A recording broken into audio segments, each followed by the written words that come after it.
Assalamu alaikum wa rahmatullahi wa barakatuhu. My beautiful women of Qur'an now. Eid Mubarak, Eid Mubarak, Eid Mubarak. Taqabbal Allahu minna wa minkum. I hope you guys had a wonderful Eid Salah, a wonderful Eid, day of Arafah.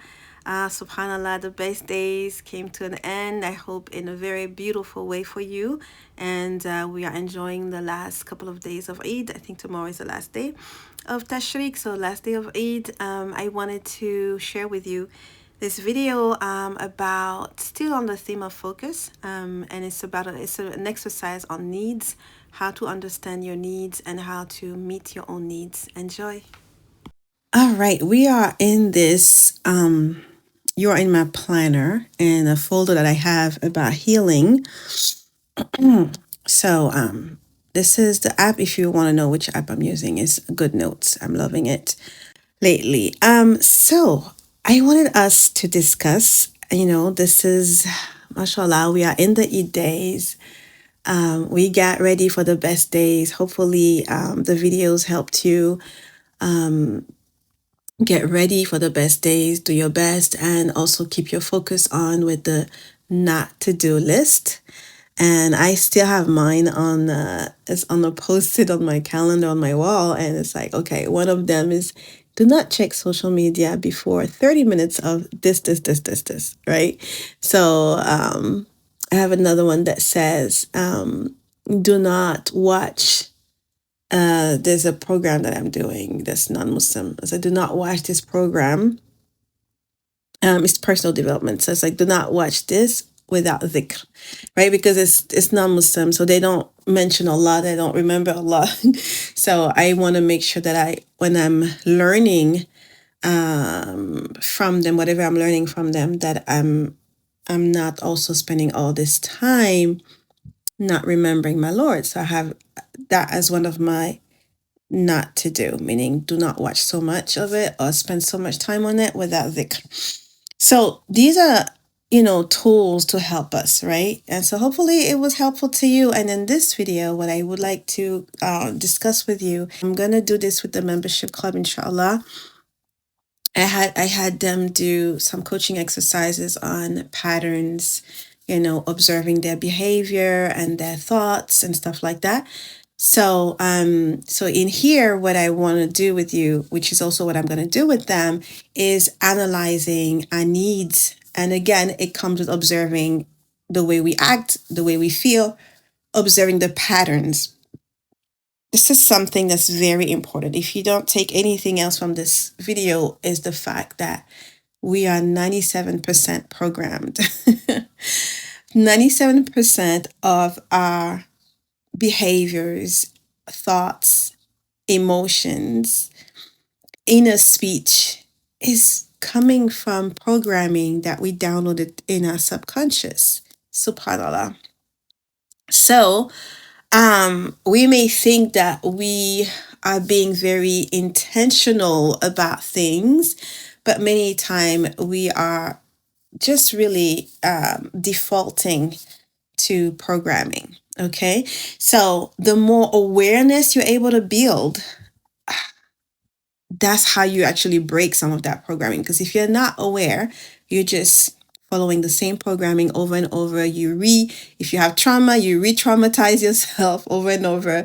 You run the same program. You come across the same situations because you have not been aware, right? You have not been aware. So nothing changes unless we change what is within ourselves. That takes awareness. Okay, so with this, I wanted to share with you. This is also still in the focus theme, because sometimes we're not able to focus because some of our needs are not met, and we're not aware that we're not meeting the needs. Okay, so we get overwhelmed, we get distracted, we get spread out, scattered. It's time for Salah. Alhamdulillah.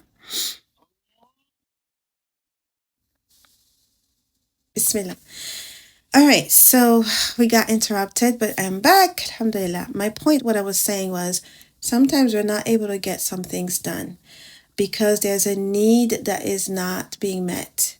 And we want to do something consciously, but then the subconscious is like, no, we're not doing this until this need is met, right?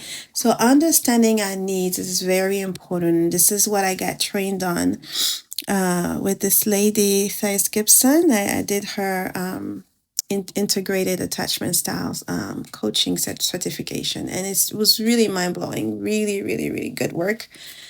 And alhamdulillah, this is what I'm also doing with the sisters, and I'm launching a new coaching program, inshallah, in July, and definitely will be talking a bit more about it throughout this month.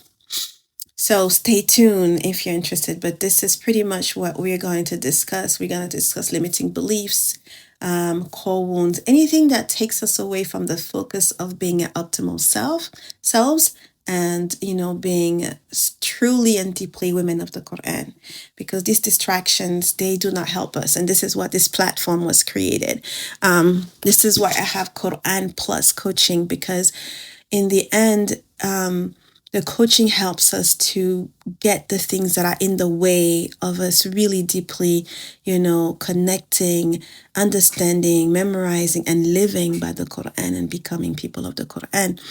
So, coming back to the exercise here, what you're going to do, this is actually mine that you see on the screen. So this is mine. This is what I noticed about myself when I did the need exercise. Able to pay attention, I think this is going to be a really beneficial tool for you, because then what's going to happen is that if you're not focused, then this is one of the ways that you could gain your focus back, because maybe your subconscious is screaming at you like there's a need that is not being met. Okay, so I often feel when okay, so this is how you would do it. I often feel the emotion, and you want to look for, of course, negative emotions, like the ones that are not comfortable. Okay, so I often feel this emotion, and you're gonna fill in the blank when this situation happens. So for me, I often feel stressed when I am rushing or when I'm running late. I like to be on time, sometimes even early. I like to take my time. I don't like to be rushed. So this is why I like to know, okay, what time are we supposed to be there? Okay, I will take my time to get there on time. But if somebody comes and say, oh, we need to leave now, and we need to be there at this way, and it was not planned, it was not part of and I just feel stressed. Like the cortisol level go up, and if I'm running late, especially when it's because of someone else, imagine the stress and the nervous feeling that I was having. So yes, I feel stressed when I'm rushing or I'm running late. Okay, so that means there's a need. There's a need there. That's why it's triggering me. So what is it that I need? That's your next. That's the next. That's why I put it in a different color. What is it that I need in that moment when I feel stressed? Because the emotion is just telling me that I need something. And so at that moment, I need safety. I need support. I need stability. I also need, especially for the running late, I need acceptance and understanding and consideration. Okay, so now what strategy in green is the strategy for me to fulfill this need for myself? Okay, and so at that moment, what I can do to have acceptance, understanding, consideration is really to message other people. Like if I'm running late to a program, to message someone and letting them know this is a situation, so that I will feel less stressed because I know they understand what's going on. And so that will help me feel better, right? So I will fulfill this need by messaging the other person that maybe is waiting on me. If I'm rushing, then I probably definitely the strategy would be to say qaddar Allahu wa ma sha'a fa'al, so that I don't blame anybody, I don't blame myself. I just this is a qadar. Let's say I woke up late and I'm trying to get to Jummah, That's another one too. Like, I want to get to Juma early, for the reward. And then I don't want the angels to close the books. And so imagine I woke up late or something happened and I'm trying to go to Juma. And I just keep saying to myself, قَدَّرَ اللَّهُ وَمَا شَاءَ فَعَلَ. قَدَّرَ اللَّهُ وَمَا شَاءَ فَعَلَ, because this tells me this is, out of my hand at this point. How do I get that? How do I fulfill that need for support and safety and stability? Is by turning to Allah. By turning to Allah, the support is like reminding myself that, this is outside your control. And then I could also do think positive. So not, think negative about myself, especially if my intention was good. So thinking husnul dhan about the situation, maybe Allah was saving me from something, One time, actually, true story, I was going to work and I kept forgetting something. So I will go into my car and then I'm like, oh my God, I forgot this. So I get out of my car, go back inside the house and get whatever I forgot. Then I came back into the car and I realized I forgot something else. And I'm like, what is going on? I'm becoming really frustrated with myself at this point. I think I did 3 times back and forth into the house, and I was just really aggravated by this. And I was like, oh my God, because it's almost like I timed at what point I should leave the house so I don't get stuck in traffic and I don't get late at work. So at this point, this back and forth was making me making me leave the house at a moment where I will be stuck in traffic, basically. And so all of this, I was thinking about all of this, and it was really aggravating me. And so the 3rd time that I went back in the house and came back, I just couldn't understand what was going on. I said, what is this, And then I finally drive out of the driveway, right?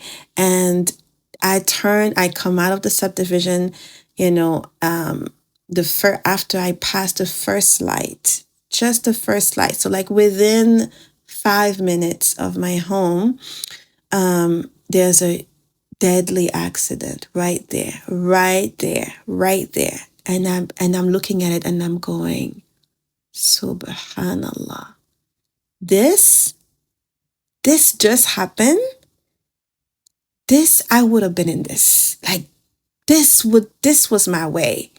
This where I was supposed to be had I left at the time that I wanted to leave. But Allah kept delaying me, making me go back. I keep forgetting things that I don't usually forget. This back and forth to my house was actually a protection for me.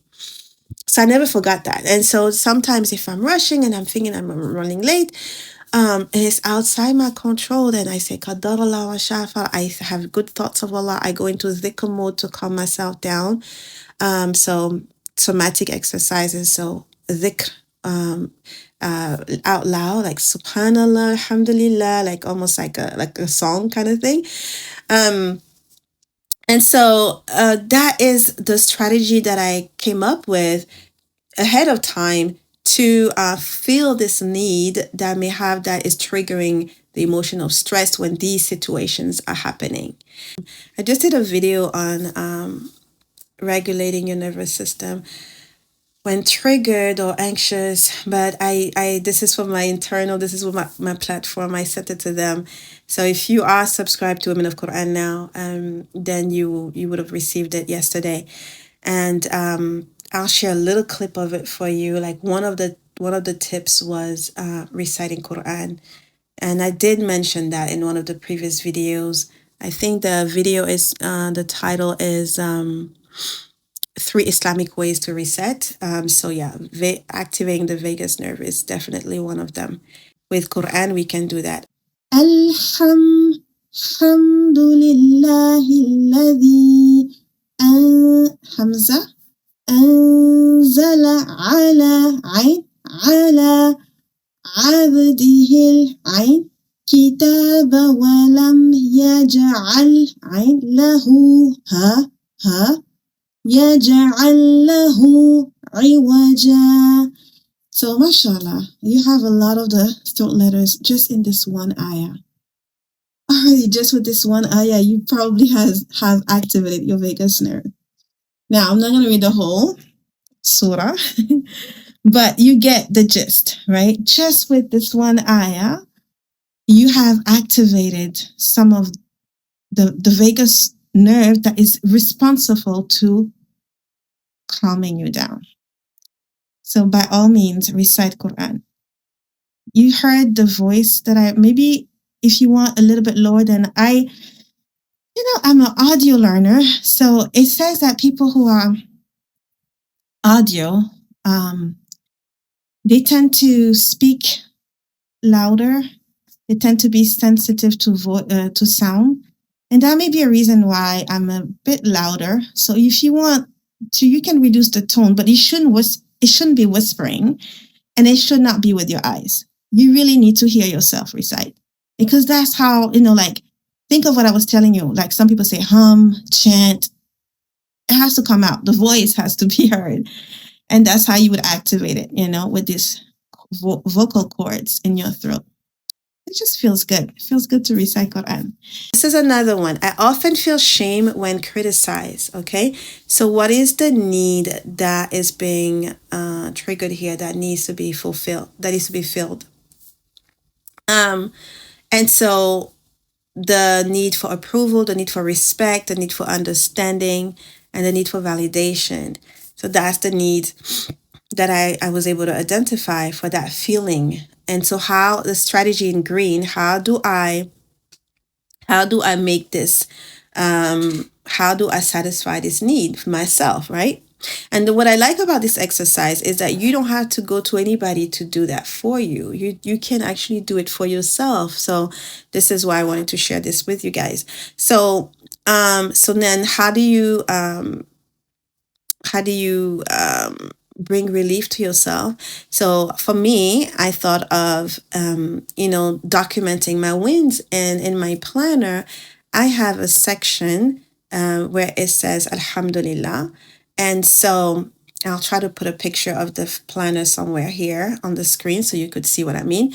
So on the daily, I have a section that says Alhamdulillah, and I usually use that section quite a lot. Even if I don't feel everything else in the planner, my Alhamdulillah section, I have to do it. So documenting the wins of the day for me. And it could be that, one of the wins of the day is that I did my somatic exercise, my routine, morning and evening. I did that to regulate my nervous system. I did something for myself. That's a win. Hopefully, if you resonate with these, then probably the needs that are being triggered here are those needs, and they're telling you we need those needs to be met, right? Those needs need to be met. Okay, how can I meet the need myself? And so this is where the strategy comes in play. And then hopefully these strategies will also benefit you. So this is the video for today. I hope your Eid days are going wonderfully well. And inshallah, I will see you in another video. Bi'idhnillah, any good is from Allah and any mistake is from me. Subhanakallam bihamdik. أشهد أن لا إله إلا أنت أستغفرك وأتوب إليك. السلام عليكم ورحمة الله وبركاته.